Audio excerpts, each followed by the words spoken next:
അവനറിയാം നിന്റെ brokenness, because he was broken. അവനറിയാം നിന്റെ ഒറ്റപ്പെടൽ, കാരണം ഈശോയും ഒറ്റപ്പെട്ടിരുന്നു.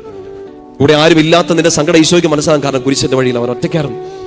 ചെയ്യാത്ത കുറ്റം നിന്റെ മേൽ ആരോപിക്കപ്പെടുമ്പോൾ അത് ഏറ്റവും നന്നായിട്ട് മനസ്സിലാകുന്ന ഈശോയ്ക്കാണ്, കാരണം അവൻ ഇതിന്റെ തീജ്വാല നന്നായിട്ട് അനുഭവിച്ചതാണ്.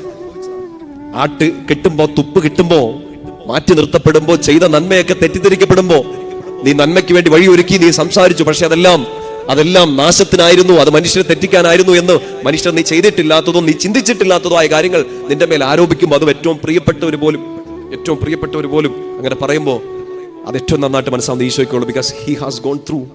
അവൻ അതിലൂടെ കടന്നുപോയി.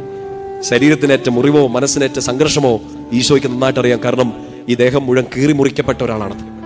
നിന്റെ ശരീരത്തിലെ ഏതെങ്കിലും ഒരു അവയവം വേദനിക്കുമ്പോ, സങ്കടപ്പെടുമ്പോ, അസ്ഥികൾക്കോ ഞരമ്പിനോ ത്വക്കിനോ നിന്റെ എന്തെങ്കിലും ഒരു രോഗമോ നിന്നെ വേട്ടയാടുമ്പോ അത് ഏറ്റവും നന്നായിട്ട് മനസ്സിലാകുന്ന ഈശോയ്ക്കാണ്, കാരണം അവനെപ്പോലെ ശരീരത്തിൽ മുറിവേറ്റ വേറെ ഒരാളെ നമുക്ക് പരിചയമില്ല.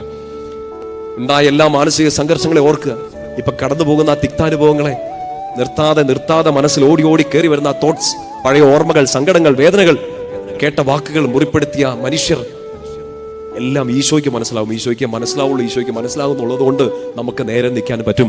നമ്മളെ പുനരുദ്ധരിക്കാൻ ഈ മുന്തിരിവള്ളി നട്ട ഈശോയ്ക്ക് മാത്രമേ പറ്റുള്ളൂ.